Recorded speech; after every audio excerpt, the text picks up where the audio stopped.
वन्दे मातरम् वन्दे मातरम् वन्दे मातरम्। वंदे मातरम गीत ने भारत के स्वतंत्रता संग्राम के दौरान देश के जनमानस में राष्ट्रीय भावना जगाने और गुलामी की बेड़ियों को तोड़ने में बेहद महत्वपूर्ण भूमिका निभाई।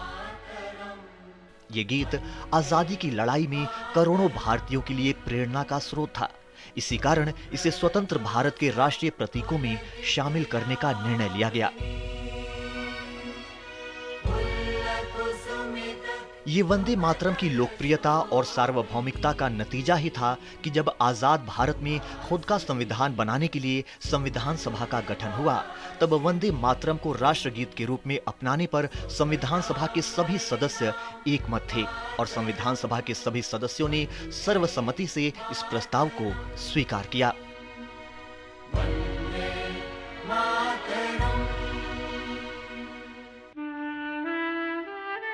24 जनवरी सन 1950 को जब संविधान को अपनाने की घोषणा की जा रही थी, उस समय स्वतंत्र भारत के प्रथम राष्ट्रपति और संविधान सभा के अध्यक्ष डॉक्टर राजेंद्र प्रसाद ने वंदे मातरम को राष्ट्रगीत की दर्जा देने की घोषणा की।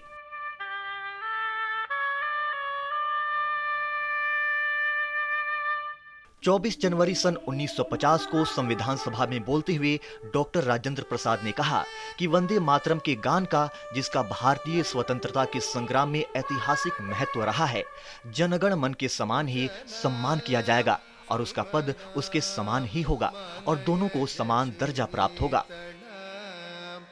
इसके बाद संविधान सभा के सदस्य लक्ष्मीकांत मैत्र ने अन्य सदस्यों के साथ संविधान सभा में वंदे मातरम गाया। इस दौरान संविधान सभा के सभी सदस्य खड़े रहे।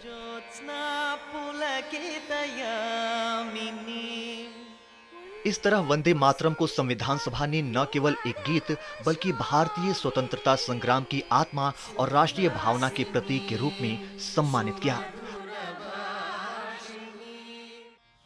आजादी के बाद से ही वंदे मातरम को आधिकारिक समारोहों, सार्वजनिक आयोजनों और शैक्षणिक संस्थानों में विशेष सम्मान के साथ स्थान दिया जाता रहा है और ये गीत देशभक्ति, एकता और राष्ट्र सेवा के आदर्शों का प्रतीक बना हुआ है।